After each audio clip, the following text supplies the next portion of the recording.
Hey everybody, welcome back. I'm Keena. And I'm William. And we're the Nerdyweds.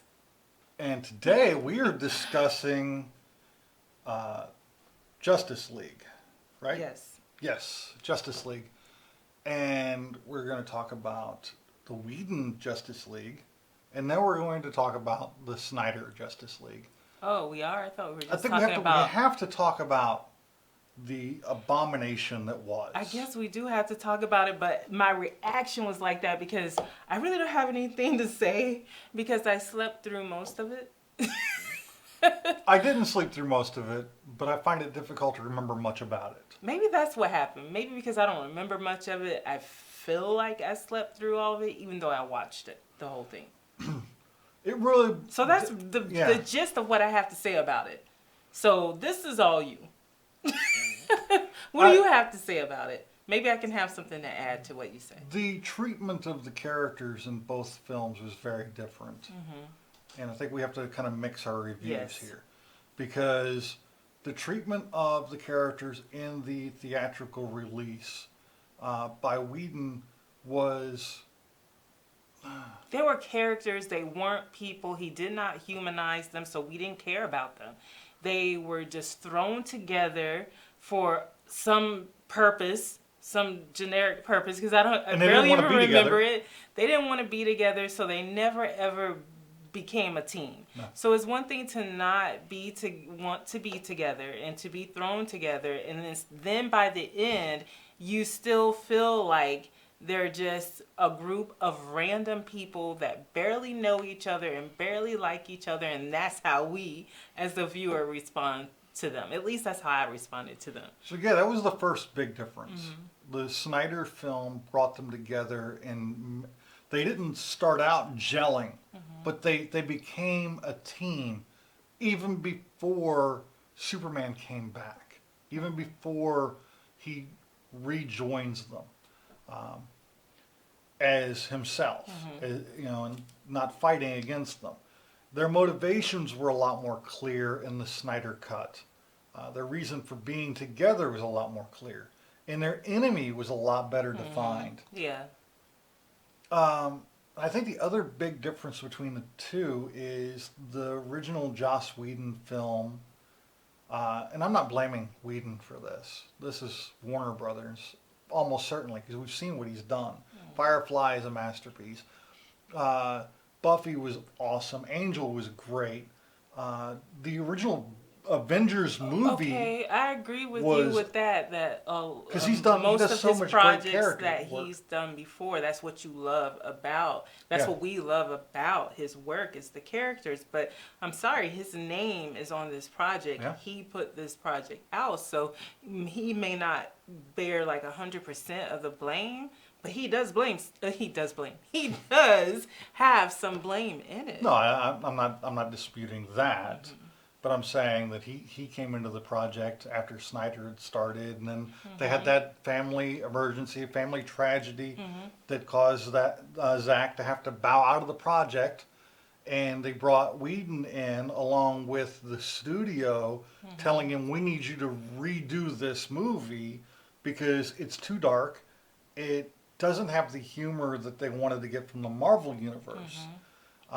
So they thought, well, we'll bring in Whedon because he did that with the Avengers movie. And it worked brilliantly in the Avengers movie.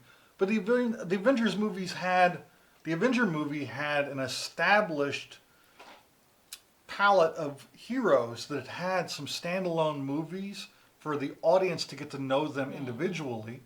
Thor, Iron Man, Loki. You had all these different characters that had been in other movies, and people got to know them.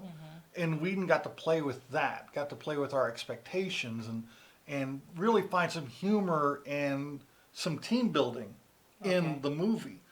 Whereas he was taking what Zack Snyder had already done, doing a few reshoots, and then trying to make something cohesive out of it in a completely different tone than what Snyder had originally filmed. Yeah, so I don't envy that. I didn't get Justice League. Like when you think Justice League, you think it's a team and everybody plays a part, and without one person on that team, it just wouldn't work. But on this one, it's just like, okay, you've got Batman. He's pulling everyone together, so we need him. And without Superman, y'all all gonna die. It's hopeless. So we don't even, once Superman comes in, we don't even need Justice League, because this is the league right here, Superman. So that was what I walked away taking from the Joss Whedon one. And that's my second biggest. It's my first biggest complaint, but it wasn't the first one I noticed because it was toward the end of the movie. Okay. And in the entire time, Superman came back for that big final battle. The song "Whatever You Can Do, I Can Do Better" should have been playing the entire time, because every time one of the other people was doing something, the Flash comes to mind big time. Yeah. He rescued a family in a truck. He looks over, and at the same speed he's pushing this truck, Superman has an entire building full of people. Like, yeah, you saved a family in a truck, but Superman just saved an entire apartment building full of people. Presumably. I didn't see how many people were in it. But whatever you can do, I can do better. He solved the problem with Steppenwolf by kicking his ass when nobody else could really lay a finger on him. He solved the problem with the box by pulling it apart, or whatever it was he did. He was the thing that got everything solved in the end of that movie. And I thought that was the worst. Yeah. I thought that was bad, but the worst for me is, I've already said what the worst for me was. Is just none of the characters were humanized. We didn't know anything about their motivations. A couple of them, we didn't know anything about their backstory. Cyborg, Flash, mainly Cyborg just shows up, and I'm like, who is this dude? That's cool, outfit and everything, but what's going on here? And if you don't read the comics, then you'll never know. So for those of us that are watching it on the screen and seeing this character for the first time, give me something. They're not, as far as I knew at that time, this character wasn't getting their own movie. We heard that Flash was, and of course Wonder Woman and Aquaman. So this was that character's big moment to just let us, the viewer, know about them. And the ball was completely dropped on that. And the only character that I felt out of the whole group that really had some charm and charisma was the Flash. And that was the only character that I was like, I don't care about the Flash, because I was bitter because they weren't using the guy from the television show, which they never used the people from the television show in movies. So why I even thought that would be a thing, I don't know, but I was hoping. He's too old to play that character now. In the way they were introducing, it'd be like having Tobey Maguire come back and play Peter Parker in the first Avengers with Spider-Man appearing. Because he needs to be a teenager when he first gets introduced. Tom Holland can grow into an adult playing Peter Parker, but we really need that teenage kind of vibe, and that's what Flash kind of gives us, is that late teens, kind of early 20s kind of vibe, young adult.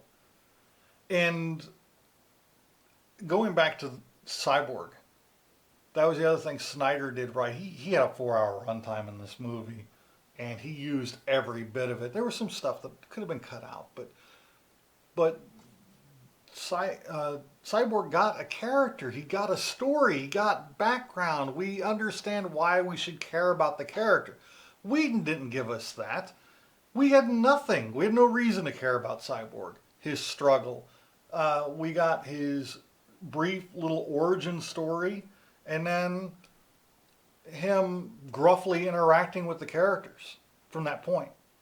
And a try-hard Flash trying to make jokes with everybody. Nobody wanted to make jokes with him back. And a group of people who did not seem like they wanted to be together. As characters, and possibly as actors. Especially doing the reshoots for Whedon.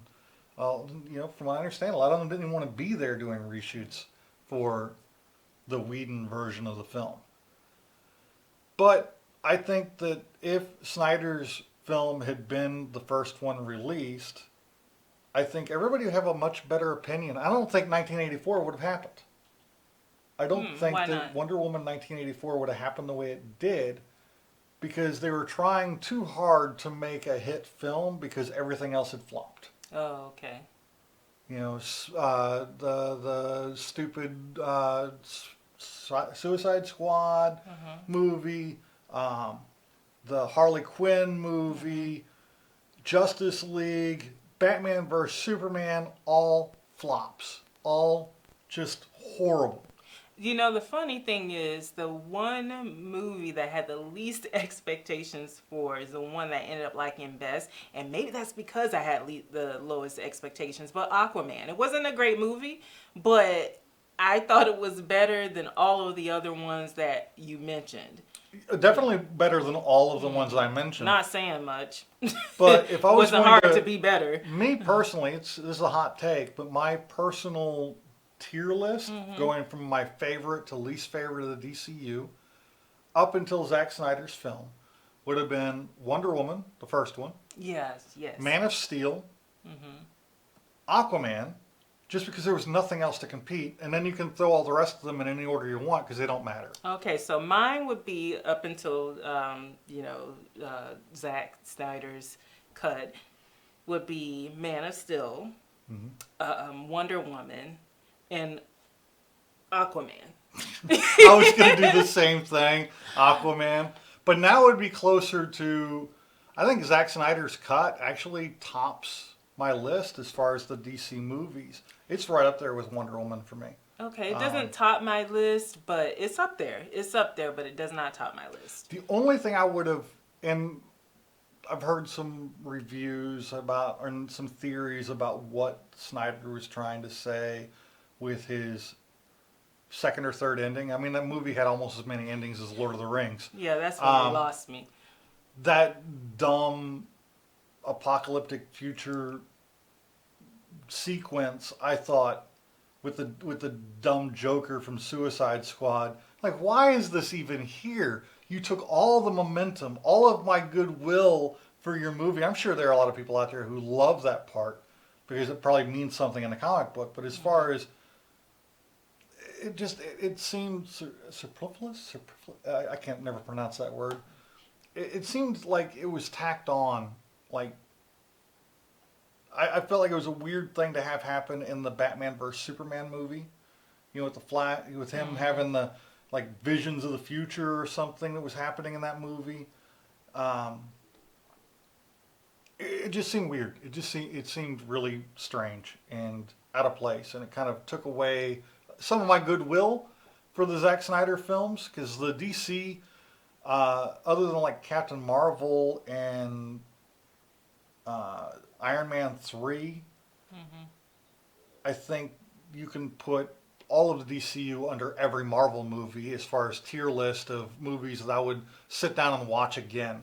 I'd take any one of the Marvel films except for maybe Captain Marvel and Iron Man 3 and watch them again right now before I would watch anything to do with the DC universe.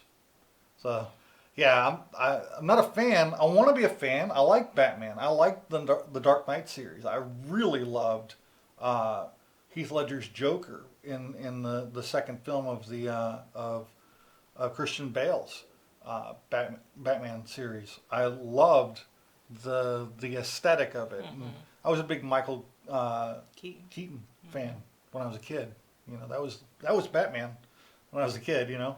Well, that's a story for another day, because we have to talk about the new Batman and all of that stuff. So we'll leave that for another day. What the hell is going on in DC? I don't have a problem. I know that look and that expression and all that was because of the actor that they chose, but that actor has a bigger body of work than most people. I understand give that. him credit for. I have no qualms and without with the actor. knowing or seeing that person in the movie, in the role, how can we really make a judgment? So I'm waiting, just like with Ben Affleck. I'm like, everybody has something really bad to say about him, and I'm like, we have to just see it and, I will and say, judge from what we see. Ben Affleck's Batman needed his own freaking movie. Yes. What the hell has happened there? Yeah. He gets Batman vs. Superman, steaming pile. And he gets Justice League, which was a steaming pile until Zack came back and said, hey, I'm doing this. And the studio finally let him do it. And gave him, $30 million to do all the reshoots. And I had to say, whatever he reshot worked because he made a much more cohesive and compelling movie from what was not a compelling, cohesive movie. Because the original theatrical release, I lost all hope for DC. I was like, this is done. Put a fork in it. And I understand that that's probably why they went out and found a new Batman with this guy from the Twilight series. Again, I don't really care that who it's going to be. Yeah. I just think it's weird. It would be like the Marvel Universe replacing Captain America with somebody with a really weird face under the mask. Okay. That's a new also one. A new one. That's another show. Yeah. We have several of those that review recaps that we have to do that we haven't done yet. But with the Zack Snyder, I can barely get it out. But with that cut, you were saying, I just, if it would have come out first, I think so many people would have praised for it. I think you're right. But I still wonder for myself if I like it so much more because I disliked the Whedon one so much. So now it just looks so much better because the other one was so horrible to me. Because I really didn't like that other one. It was bland and boring and forgettable. And like you said, this one is cohesive and compelling. Yeah. But is it even more compelling because I'm comparing it to that other one? So I always have that thought in the back of my mind. I kind of thought the same thing, and I looked at what problems I had with the first film. In the first film, there wasn't a story arc for a few of the characters. And both the two main characters that didn't have story arcs were Cyborg and the Flash. I guess they felt like they could skip the Flash because of the shows, and he's a much more popular character. People know more about him. That we can just throw in a guy in a costume. And they were going to come out with his own movie as well too. They did that backwards. Yeah. But yes, they did. Yes. It's kind of as ridiculous as the MCU coming out with a Black Widow movie after she's been killed. Yeah. And after like years of fans, almost 2 decades of fans going, "Hey, we want a Black Widow movie because she's freaking awesome." And then him getting a character arc, and one of the things they played in the first movie was that the Flash didn't have any experience. He'd never rescued anybody. He didn't have any confidence. He was brand new to the idea of being a superhero and hadn't come into his own. The Zack Snyder starts out with him rescuing a girl, stealing the hot dog that's floating through the air, and going in and getting the job walking dogs. And he's a much more confident young man who's done a few things. He is prepared in some ways to come and be part of the Justice League. He wasn't just there because he had powers. He was there because he had powers and he seemed capable. He wasn't somebody that somebody had to take under their wing and teach them, this is what you have to do, and take them and, just go rescue one person. In the middle of a conflict, just rescue one person. It seemed unnecessary to have that. And then Cyborg getting a backstory with his mother and the tragedy that they faced and the accident that crippled him and his father's struggle to keep him alive, and then use this alien power to restore him in some way to give him a life, not necessarily the one he would choose for himself. And it just opened that up to being a much richer story. The other thing, like I mentioned before, that the new film fixes is the Superman problem. It was a problem that Marvel addressed by keeping Captain Marvel out of all of the movie until the very end for her to come in and just kick everyone's ass. Because they made her so overpowered, so flawless that she couldn't be used in any other part of the movie. Because once she showed up, there was no conflict anymore. And they did the same thing with the Superman in the Whedon cut. Is he shows up and there's no longer any struggle. And I think because of those two big flaws being addressed for me, made this a good movie. It's not up there in the Marvel level, good, but it's DC masterpiece as far as the DCEU. And that doesn't include any of the Batman stuff that came before, because that stuff's far superior to anything that the DCEU has put out. So that I think that ends my rant on it. That ends my opinion. Okay. So I thought I didn't think I was going to enjoy this movie. I didn't want to watch it. Oh yeah, you didn't. There's the new Suicide Squad. My brother said it's good. Yeah, I want to watch all the superhero movies, so I wanted to watch it, and I've been waiting for when you were ready. And just one day, I guess you were bored enough. And when I mentioned it, you were like, okay, Cheryl, I know. Yeah, so. I haven't got anything to do for half a day. Yeah. I think 4 hours was too long. It didn't need to be 4 hours. They could have cut some things out, but it didn't drag as long as I thought it was going to be. But I'm happy to have watched it, because it was good. And then, like I said, I want to watch all the superhero movies. So I want to watch the new Suicide Squad. I want to watch all of that. And we can come back and you can let us know what you think and see if your brother was right or not. We'll see. I think he said it was a good movie. He didn't say it was bad. Did you even listen to him? No. All you heard was blah, blah, blah, blah. That's all you heard, DC right? DC stuff. I'm like, whatever. I don't care anymore. But yeah, I hope you guys enjoyed the movie, or at least enjoyed our perspective on the movies. And well, even if you didn't enjoy it, just let us know in the comments what part you didn't agree with what we said. And like the video. Make sure you subscribe to the channel. And until next time, I'm William. I'm Keena. Stay nerdy.